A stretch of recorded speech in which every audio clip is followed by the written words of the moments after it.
इस पर कुछ बोलने से पहले ज्योतिष के अधिष्ठाता गणेश भगवान का नाम लेकर के मैं शुरू करूंगा।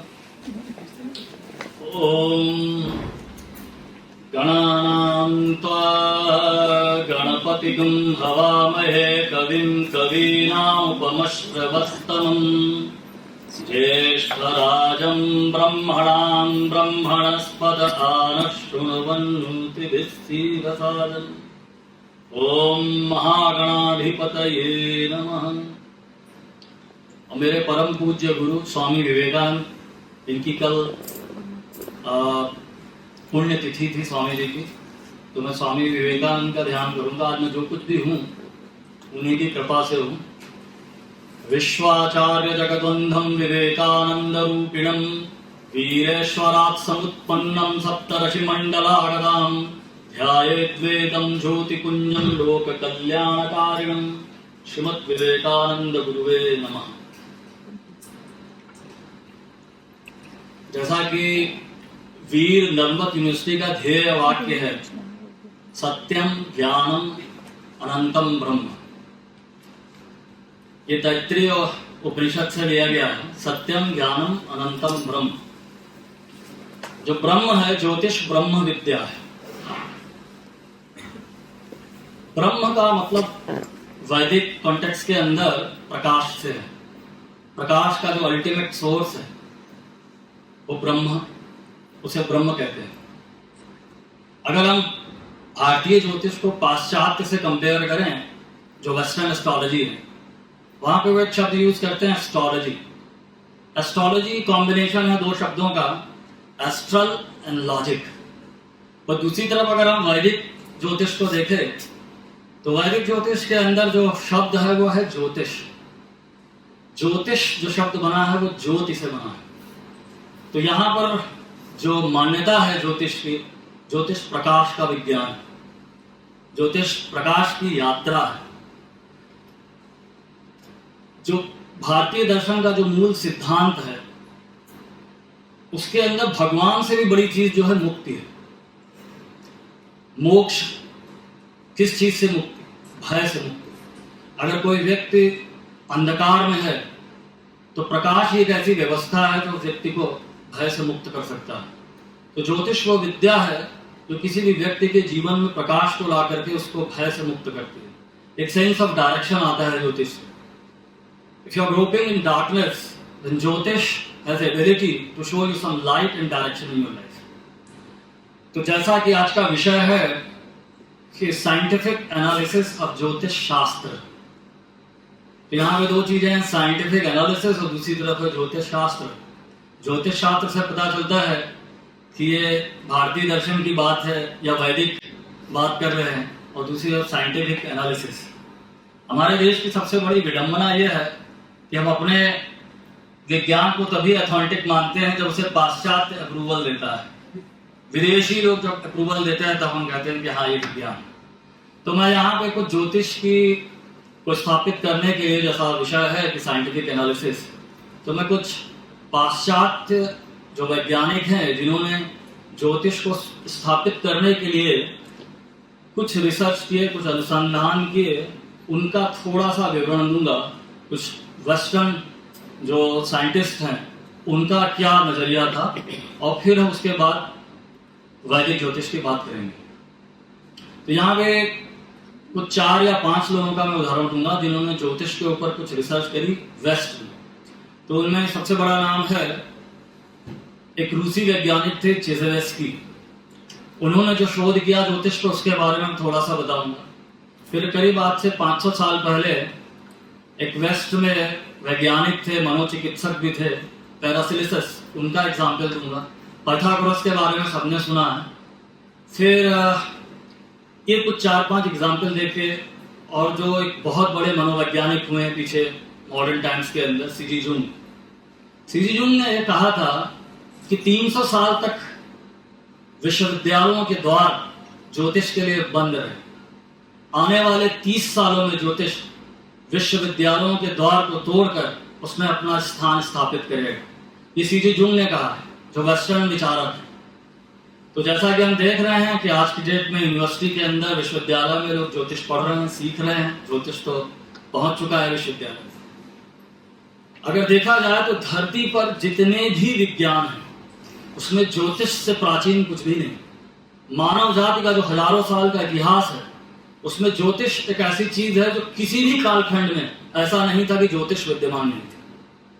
अगर हम पास्ट जो वेस्टर्न जो फिलोसफर्स हैं या वेस्ट में देखें कि अगर पाश्चात्य में ज्योतिष कहाँ से प्रारंभ होता है, तो आज से करीब 25,000 साल पहले जो सुमेरियन सभ्यता थी, सुमेर की जो मेसोपोटामियन जो सिविलाइजेशन था, 25,000 साल पहले जो हड्डियों के अवशेष मिले उस पर भी ज्योतिष के चिन्ह अंकित थे, जिससे ये पता चलता है कि ज्योतिष कम से कम 25,000 साल तो पुराना होगा ही। इसके बाद में भारत में ज्योतिष की मान्यताएं और भी पुरानी। आज से करीब 95,000 साल पहले ऋग्वेद के अंदर जो नक्षत्रों का, जो कॉन्स्टेलेशन की जो व्यवस्था का वर्णन मिलता है, उससे लोकमान्य तिलक की एक पुस्तक है ओरायन। उस समय जो ओरायन जो नक्षत्र है, जिसको हम वैदिक सिद्धांत के अंदर आर्द्रा नक्षत्र कहते हैं, उसकी जो वर्नल इक्विनॉक्स के अंदर जो 95,000 साल पहले जो स्थिति थी, उसको देख करके लोकमान्य तिलक उस पर रिसर्च करके इस कंक्लूजन पे पहुंचे कि कम से कम ज्योतिष 95,000 साल तो पुराना होगा है। तो इससे पता चलता है कि ज्योतिष कभी भी ऐसा कोई भी मानव जात के इतिहास में ऐसा कोई भी कालखंड नहीं था कि जब ज्योतिष विद्यमान नहीं था। ज्योतिष सबसे प्राचीनतम भी है और सबसे ज्यादा तिरस्कृत भी रहा है। तो ज्योतिष की जो मान्यताएं हैं भारत के अंदर है, उससे पहले हमको पहले ये समझना होगा कि हम ज्योतिष को अगर स्थापित करते हैं, ज्योतिष को सत्यापन करें, तो सबसे पहले ये होता है कि जो खगोलीय घटनाएं उनका मानव जीवन पे क्या प्रभाव पड़ता भी है या नहीं पड़ता है। तो इस सेंस के अंदर अभी मॉडर्न टाइम्स के अंदर एक रूसी वैज्ञानिक हुए चिजेवेस्की, 1920 में उन्होंने एक रिसर्च करी। तो उससे उनको ये पता चला कि हर 11 साल के ऊपर सूर्य में कुछ आणविक विस्फोट होते हैं, जिसका परिणाम धरती पे देखने को मिलता है कि यहाँ पर भी कुछ बीमारी, महामारी या किसी तरीके के उपद्रव की स्थिति हर 11 साल के इंटरवल पे एक पीरियोडिकली एक इवेंट आता है। तो सूरज के 11 साल के कुछ इवेंट है और एक बड़ा साइकिल भी है 90 साल का। तो चिजेवेस्की ने जो रिसर्च करी, चिजेवेस्की एक रशियन एक रूसी साइंटिस्ट थे, तो उन्होंने 700 साल के जो आंकड़े इकट्ठा किए, तो उन्होंने देखा कि धरती पे 700 साल के अंदर हर 11 साल पे जैसे ही सूर्य के अंदर कुछ परिवर्तन होता है, कुछ आणविक विस्फोट होते हैं, तो उसी समय धरती पे भी कुछ उन्माद की अवस्थाएं, क्रांतियों का जन्म होता है। तो उस समय रूस के अंदर स्टालिन की गवर्नमेंट थी जो मार्क्सवादी है। अगर चिजेवेस्की की बात सत्य होती है तो जो मार्क्स की विचारधारा है कि व्यक्तियों के बीच में जो वैभिन्न का कारण वर्गीय है, वो वर्गीय न होकर के ज्योतिषीय हो जाएगा। तो उठा करके चिजेवेस्की को उन्होंने जेल में डाल दिया साइबेरिया में। लेकिन उन्होंने जो रिसर्च करी थी वो इतनी अद्भुत थी और जो आंकड़े इतने सटीक आंकड़े दिए जिनको डिनाई करना मुश्किल था।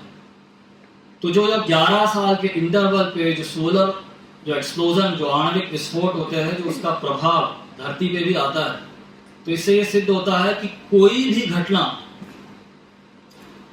धरती पे जो घटित होती है बिना सूर्य पे घटित हुए नहीं घट सकती। पहले कुछ ना कुछ सूर्य पे होता है तो उसका प्रभाव धरती पे आता है। अपने यहाँ कहा गया है शास्त्रों में, यथा पिंडे तथा ब्रह्मांडे, जो पिंड में है वही ब्रह्मांड है। तो इस सिद्धांत को, इस सिद्धांत से एक चीज ये सिद्ध होती है कि जो पूरा एग्जिस्टेंस है वो एक ऑर्गेनिक यूनिटी है। जैसे मेरा शरीर है, मेरा शरीर में अगर मेरे पैर की उंगली में मुझे कष्ट होता है तो मेरा पूरा शरीर उससे प्रभावित होता है। उसी तरीके से ब्रह्मांड भी एक शरीर है। अगर कोई भी घटना कहीं दूर कोई तारा की गति बदलती है तो वो आपके हृदय की गति को बदल जाता है। अगर सूर्य अपनी ऊर्जा में ज्यादा उत्तप्त होता है तो आपकी खून की धाराएं बदल जाती हैं। तो ऐसा कुछ भी नहीं है जो ब्रह्मांड में हम एक आइसोलेशन में नहीं जी रहे, कि पूरा ब्रह्मांड, समग्र ब्रह्मांड एक कॉस्मिक यूनिटी है। तो इसको अपने यहाँ वैदिक दर्शन के अंदर भी, जैसे हमने काल पुरुष की कल्पना करी, तो काल पुरुष के अंदर कहा गया कि कॉस्मिक एक बॉडी है जिसको काल पुरुष कहा गया। जैसा हम लोग पढ़ते हैं ना पुरुष सूक्त के अंदर, चंद्रमा मनसो जाता चक्षो सूर्यो अजायता, तो जो उसका जो मन है वो चंद्रमा से बना हुआ है, उसके जो नेत्र हैं वो सूर्य हैं। तो इस तरीके से कॉस्मिक वही चीज को पाश्चात्य के अंदर भी चीजोवस्की या दूसरे वैज्ञानिक कह रहे हैं कि ये पूरा एग्जिस्टेंस जो है, we are not living in isolation. हमारी स्थिति इस ब्रह्मांड में एक बर्फ के टुकड़े की जैसी है। बर्फ का टुकड़ा जो है, बर्फ जो है वो पानी ही है, पानी से बना है, पानी में तैरता है। तो हमारी स्थिति इस ब्रह्मांड में आइसोलेशन की नहीं है, पूरा एक समग्र ब्रह्मांड एक शरीर है जो कॉस्मिक यूनिटी के अंदर है। इसको वैज्ञानिक सिद्धांतों से दूसरे वैज्ञानिकों ने जो स्थापित किया, उसके अंदर एक नाम जो है आज से करीब 600 साल पहले एक पैरासिलिसस करके वैज्ञानिक हुए, जिनका ये मानना था कि हर व्यक्ति का जो जन्म होता है उसका संबंध उसके जन्म नक्षत्रों से होता है। भारत की जो ज्योतिष का जो ज्ञान था, सबसे पहले अगर पाश्चात्य में कहीं गया तो मेसोपोटामिया की सभ्यता थी, जिसे हम सुमेरियन सिविलाइजेशन कहते हैं, वहां पहुंचा। और वहां पे एक मान्यता डेवलप हुई, जो मान्यता ये है कि कोई भी व्यक्ति के जीवन में कोई भी जो घटना घटती है उसका संबंध उसके जन्म नक्षत्र से होता है। अगर कोई व्यक्ति बीमार पड़ता है तो उसका संबंध भी उसके जन्म नक्षत्र से है। तो इसी के ऊपर जो रिसर्च पैरासिलिसस ने की, इसी बात को पाइथागोरस उससे कई सालों पहले कह चुका था। तो पैरासिलिसस ने एक सिद्धांत ये दिया, या पाइथागोरस का जो सिद्धांत है वो ये कहता है कि जब कोई नक्षत्र या कोई ग्रह या उपग्रह गति करता है तो उससे कंपन उत्पन्न होता है, उससे एक ध्वनि, एक संगीत जन्म लेता है, जिसको ब्रह्मांडीय संगीत उसने कहा। जब कोई भी बच्चे का जन्म होता है तो वो एक ब्रह्मांडीय संगीत, जैसा कि जन्म होते ही उसका बच्चे का, चाइल्ड का जो मन जो है बहुत ही संवेदनशील होता है, उसके जन्म के समय उसके मस्तिष्क के ऊपर वो जो म्यूजिकल हार्मनी है उसके मस्तिष्क पर इम्प्रिंट हो जाए। जब कोई भी व्यक्ति अपना तारतम्य उस ब्रह्मांडीय संगीत के सामंजस्य में रखता है तो वो स्वस्थ रहता है। और अगर वो उसका संबंध किसी भी प्रकार से उस नक्षत्र के या ब्रह्मांडीय संगीत से अलग हो जाता है तो उसके जीवन में रुग्णता आती है। इस सिद्धांत को मानते हुए वो किसी भी तरीके के जो ज्योतिषी उसने जो प्रयोग किए, वो आने वाले इस मॉडर्न टाइम्स के अंदर, मेडिकल साइंस के अंदर बहुत ही कारगर साबित होने वाले हैं। क्योंकि वो जब किसी भी व्यक्ति का इलाज करता था तो बिना उसकी जन्म कुंडली देखे बगैर नहीं करता था। वो पहले ये देखना चाहता था कि इस व्यक्ति के जीवन में इसका नक्षत्रों से क्या संबंध है। तो यहाँ पे जो पाश्चात्य लोगों, मैंने दो लोगों का नाम दिया, पाइथागोरस, पैरासिलिसस। तो ये दो लोगों ने जो रिसर्च करी उसमें उन्होंने ये स्थापित किया कि जो किसी भी व्यक्ति का जन्म उसके जन्म नक्षत्र से, उसके प्राणों का संबंध उसके जन्म नक्षत्र से होता है। अगर अब हम इसी चीज को वैदिक दर्शन में देखें, और अभी जो मैंने इतने सालों में कुंडलियों में जो खुद रिसर्च करी और जो देखा है, जो मेरा स्वयं का अनुभव, मैंने करीब 15,000 से ज्यादा कंसल्टेशंस दिए हैं देश विदेश में। तो मैंने जो लोगों की कुंडलियों में एक चीज ऑब्जर्व करी है, जो जन्म नक्षत्र होता है वो आपका, उससे आपके जन्म नक्षत्र से आपके प्राणों का संबंध होता है। मैं एग्जाम्पल के तौर पर कुछ उदाहरण आपको देना चाहता हूँ। रिसर्च करते हुए मैंने देखा कि जैसे आपको अभी देखेंगे इंदिरा गांधी की जो हत्या हुई, इंदिरा गांधी का जन्म उत्तराषाढ़ा नक्षत्र में हुआ था, और इंदिरा गांधी की जो हत्या की गई वो भी उत्तराषाढ़ा नक्षत्र में ही हुई। लोग ये कह सकते हैं संयोग हो सकता है कि सेम यही घटना राजीव गांधी के साथ भी हुई। राजीव गांधी का जन्म पूर्वा फाल्गुनी नक्षत्र में हुआ, और पूर्वा फाल्गुनी नक्षत्र में ही वो बम विस्फोट में उनकी मृत्यु हुई। इसी तरीके से अगर मैं एग्जाम्पल दूं, स्वामी विवेकानंद का जन्म हस्त नक्षत्र में हुआ था। स्वामी विवेकानंद बहुत ही प्रख्यात वक्ता थे, लेकिन लोगों को जब तक वो भारत में घूमते रहे तब तक लोग उस बारे में नहीं जानते। उनको विश्व में ख्याति तब मिली जब अमेरिका में जाकर के उन्होंने 11 सितंबर 1893 में जो फेमस स्पीच दी स्वामी जी, उस दिन भी चंद्रमा उनकी जन्म नक्षत्र में। और अगर हम एग्जाम्पल अपने शास्त्रों से उठा के देखें तो जैसा कि वर्णन महाभारत में आता है, महाभारत में वेद व्यास ऋषि ने लिखा कि जब महाभारत का युद्ध हुआ तो उस समय जो शनि ग्रह है सैटर्न वाज ट्रांजिटिंग इन रोहिणी नक्षत्र।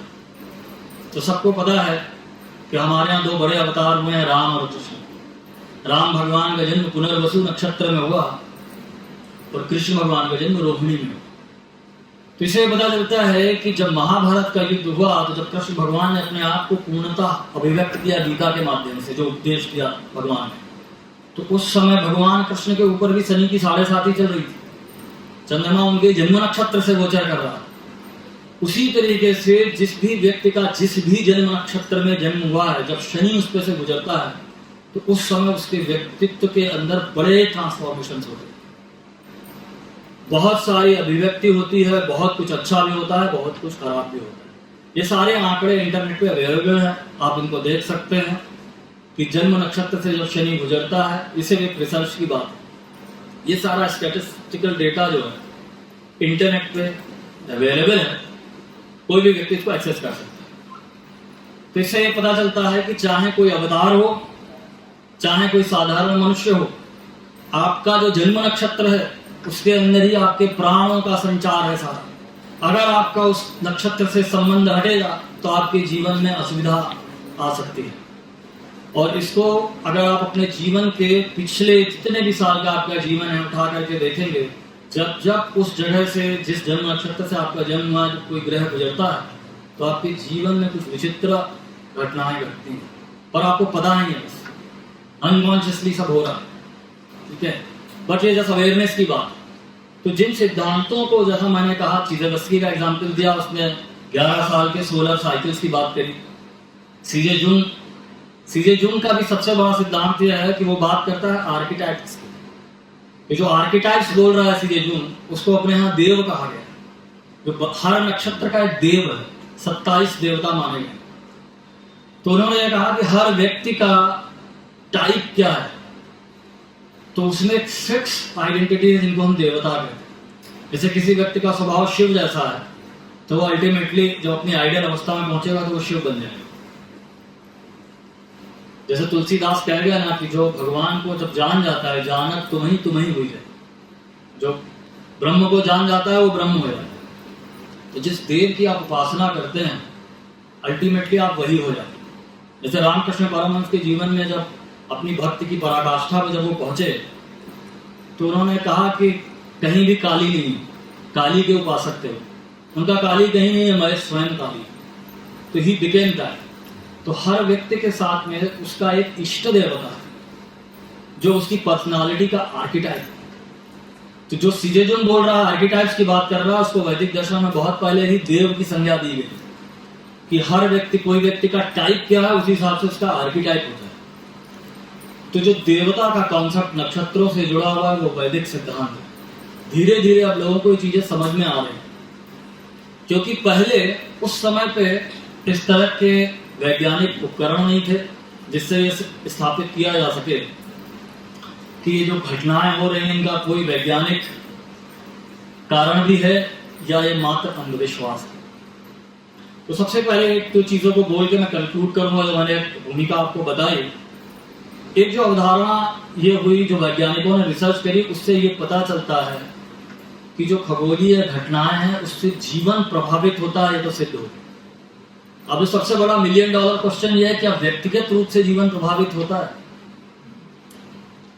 जीवन तो प्रभावित होता है, क्योंकि अगर आपके शरीर में 70% पानी है और जब फुल मून होता है, जब पूर्णिमा आती है तो समुद्र में हाई टाइड आता है, तो आपके शरीर में 70% पानी, तो क्या आपके ऊपर प्रभाव नहीं होता होगा? प्रभाव तो होता है। आंकड़े मौजूद हैं कि सबसे ज्यादा पूर्णिमा के दिन लोग पागल होते हैं। इसको अपने यहाँ कहते हैं चांद मारा। ल्यूनाटिक कहते हैं इंग्लिश में, कि सबसे ज्यादा पूर्णिमा के दिन लोग पागल खाने में लाए जाते हैं और सबसे ज्यादा लोग पागल खाने से मुक्ति पाते हैं अमावस्या के दिन। यानी कि चंद्रमा कुछ ना कुछ तो ऐसा करता है जो पागल के मस्तिष्क को प्रभावित करता है। तो अगर वो किसी पागल या ल्यूनाटिक व्यक्ति को प्रभावित करता है तो क्या साधारण व्यक्ति को इसका प्रभाव नहीं होता होगा?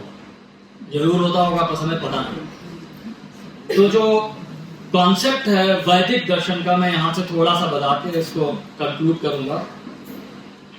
वैदिक दर्शन के अंदर, वैदिक ज्योतिष के अंदर, वैदिक ज्योतिष में जो सबसे प्राचीन जो ज्योतिष का शास्त्र है, जिसको सारे ज्योतिषी अभी तक जिसकी एनालिसिस कर रहे हैं, वो है बृहत पराशर होरा शास्त्र। यहाँ पे ज्योतिष शास्त्र नहीं बोला है, होरा शास्त्र। तो जो होरा शब्द है वो दो शब्दों से मिला है, दो अक्षरों से मिला है, हा और रा। हा माने होता है सूर्य और रा माने है चंद्रमा। ये दो ही ल्यूमिनरीज है जो नेकेड आई से दिख सकते हैं। सूर्य चंद्रमा हम प्रत्यक्ष देख सकते हैं। ये जो पूरा होरा शास्त्र है वो सूर्य और चंद्रमा पे ही बैलेंसिंग की बात करता है।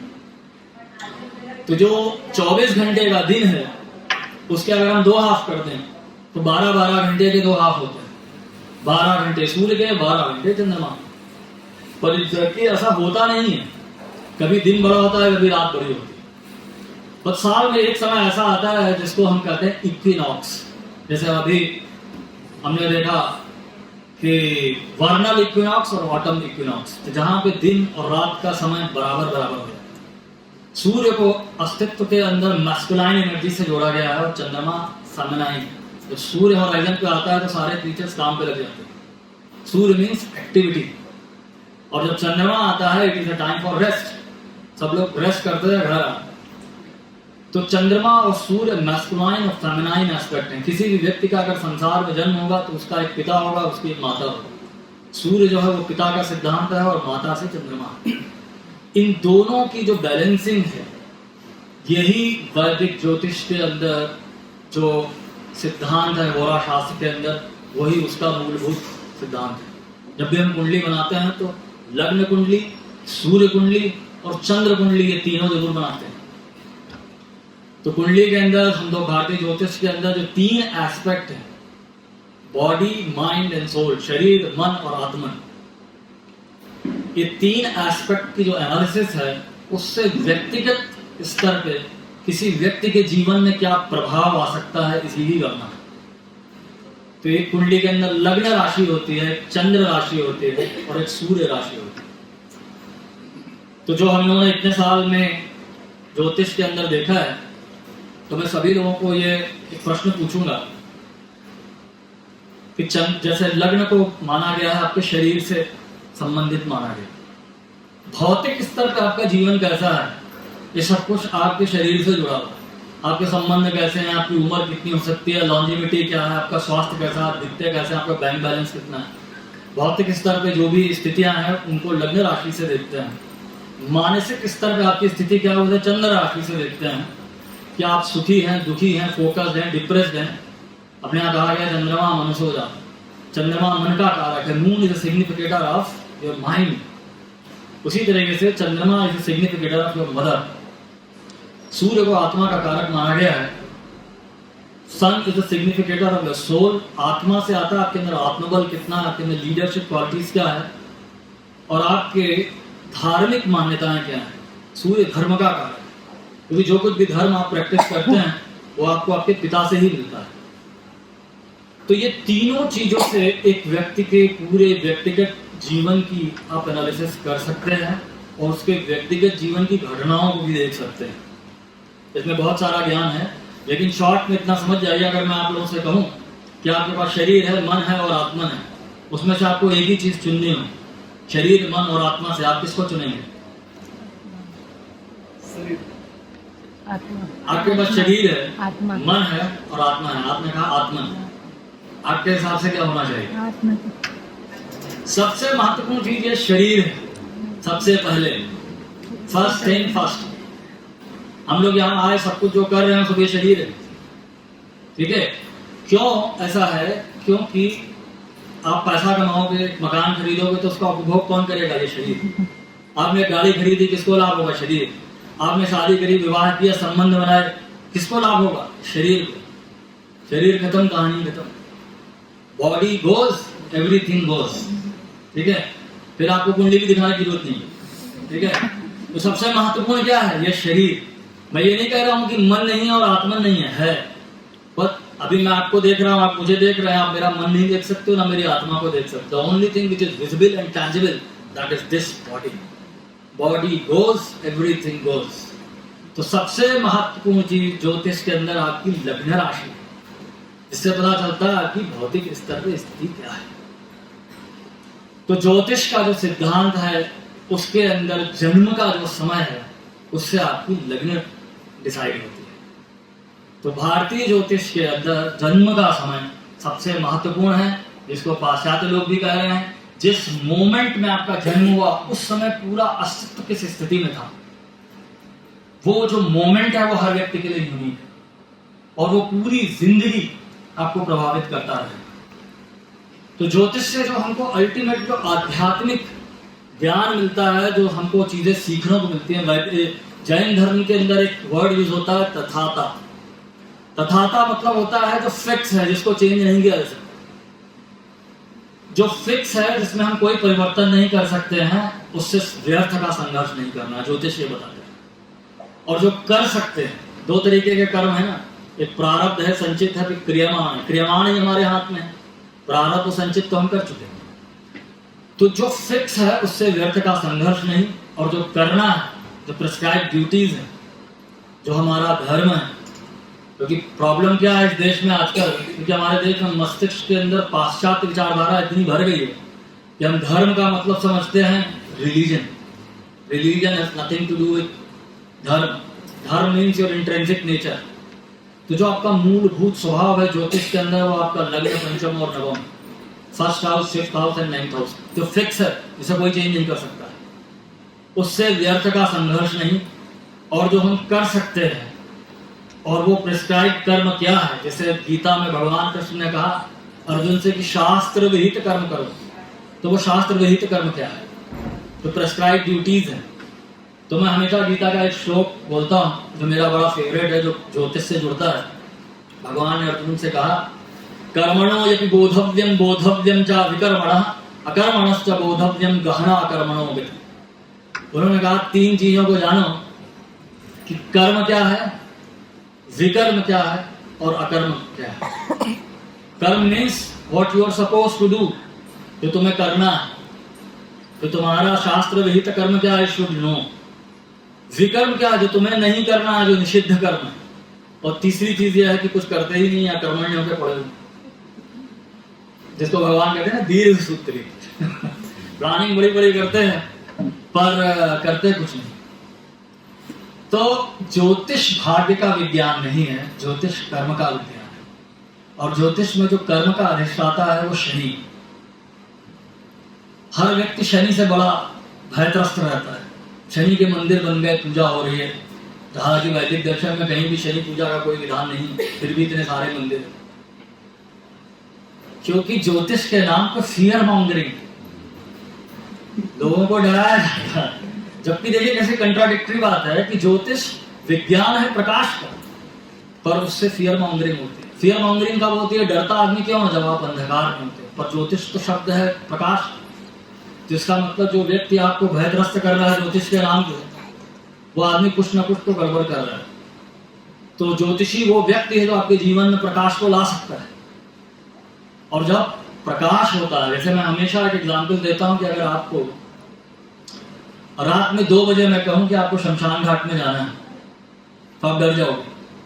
लेकिन मैं कहूं दिन में 2 बजे जाना, तो बोले कोई भय नहीं लगेगा। तो भय शमशान घाट से नहीं लग रहा है। एक समय पे प्रकाश है और एक समय पे प्रकाश नहीं है। तो भय किससे उत्पन्न होता है? प्रकाश की अनुपस्थिति से होता है। जितना आपके जीवन में प्रकाश बढ़ेगा उतना ज्यादा आप भयमुक्त होंगे। तो ज्योतिष वो विद्या है जो आपके जीवन में प्रकाश का संचार कर सकती है। तो मैं इस चीज को यहीं पे खत्म करूंगा, ज्यादा समय ना लेते हुए। ज्योतिष प्रकाश का विज्ञान है, ज्योतिष ब्रह्म विद्या है, और इसको मॉडर्न कॉन्टेक्स्ट के अंदर जो पाश्चात्य रिसर्च हुई है उनको भी जान के हम एक विशेष तरीके से इसे समझ सकते हैं। इस मॉडर्न टाइम के अंदर इतने सारे टूल्स अवेलेबल हैं, इतना सारा आंकड़ा है जिससे हम इसको और अच्छी तरीके से समझ सकते हैं। तो बस मैं इसी के साथ में इसको मैं कंक्लूड करूंगा कि आप सबके जीवन में ज्योतिष का प्रकाश का संचार हो और आप सभी लोग भयमुक्त हों और अपने अभीष्ट को प्राप्त हो। नमो नारायण।